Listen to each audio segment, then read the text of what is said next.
अपने कार्य करते हुए भी आपको कुछ प्राप्त हो सकता है, शांति, संसिद्धि। उस विषय पे बोलते हुए भगवान श्लोक क्रमांक 48 में कहते हैं, सहजम कर्म कौन्तेय सदोषम अपि न त्यजेत, सर्व आरंभा हि दोषेण धूमेन अग्नि इव आवृताः। प्रत्येक उद्यम, प्रत्येक प्रयास किसी न किसी दोष से आवृत होता है, जिस प्रकार अग्नि धुएं से आवृत होती है। इतएव हे कुंती पुत्र, मनुष्य को चाहिए कि स्वभाव से उत्पन्न कर्म को भले ही वह दोषपूर्ण क्यों ना हो, कभी त्यागे नहीं। यदि केवल इस श्लोक को सीधा सीधा देखा जाए तो आपके समस्त प्रश्नों के उत्तर जो कर्म से संबंधित है वह यहाँ हल मिल जाता है, क्योंकि भगवत गीता ही कहती है कि ऐसा कोई भी कर्म नहीं है जो पूरी तरह शुद्ध हो। जिस तरह अग्नि धुएं से आवृत होती है, उस तरह आपका कोई भी कर्म जो होगा वो किसी न किसी विकार से युक्त होगा।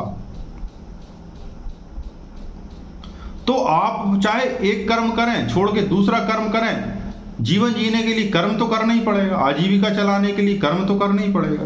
तो प्रत्येक कर्म में कोई ना कोई दोष है।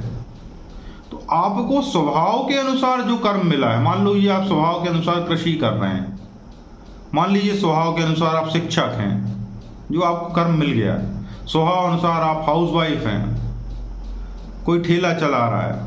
तो स्वभाव के अनुसार जो सहजता से आपको मिला हुआ है, जिससे आपकी आजीविका चल रही है, भगवत गीता ही कहती है कि वह यदि दोषपूर्ण भी हो तब भी उसे त्यागे नहीं।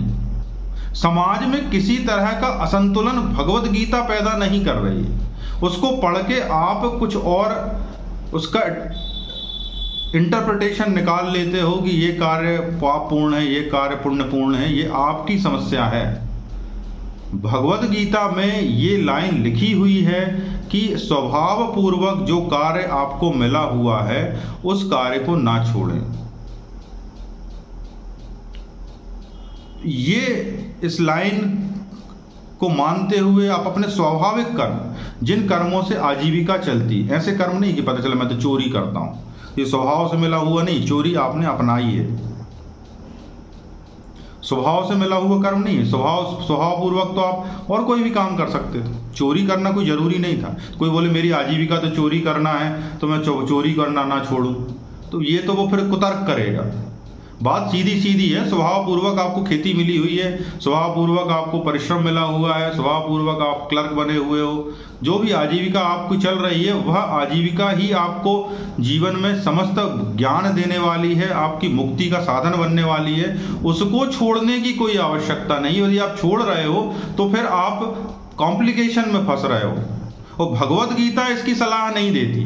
कोई व्यक्तिगत शिक्षक, कोई व्यक्तिगत संस्था अपने हिसाब से इंटरप्रिटेशन से उसको छोड़ने की सलाह दे तो आप एक बार इस श्लोक को अवश्य पढ़ें कि क्या भगवत गीता आपको आपके कार्य छोड़ने की सलाह दे रही है। और यदि वो नहीं दे रही है तो कोई व्यक्ति आपको जो भी सलाह दे रहा है उसकी सलाह सुनने से पहले 1000 बार सोचे कि यह व्यक्ति क्या सलाह दे रहा है। मैं ये नहीं कह रहा कि वो गलत दे रहा है, सही दे रहा है, परंतु यदि धर्म के नाम पर कोई यदि व्यक्ति आपसे बोलता है कि आपका कर्म दोषपूर्ण है, आप कर्म छोड़ दीजिए, तो आप पहले सोचें कि वह दोषपूर्ण किस तरह से है, और यदि दोषपूर्ण है भी तो क्या उस दोष को सुधारा जा सकता है। परंतु कर्म छोड़ने में जल्दबाजी ना करें, अन्यथा आप सृष्टि चक्र में बाधा बनेंगे।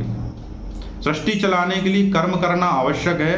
वो कर्म करने के लिए एक आजीविका प्रत्येक व्यक्ति को मिली हुई है, और उस आजीविका को करने से उसके जीवन का पालन पोषण होता है, समाज की व्यवस्था बनी रहती है।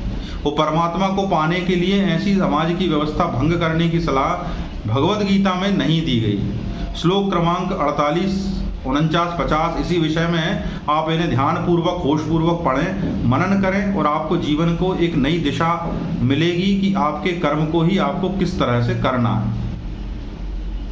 आशा करता हूँ आपको श्लोक का अर्थ आपके जीवन को बेहतर बनाने में सहायता करेगा। यदि आपको पसंद आता है तो लाइक करें, सब्सक्राइब करें। सुनने के लिए बहुत बहुत धन्यवाद। हरे कृष्णा।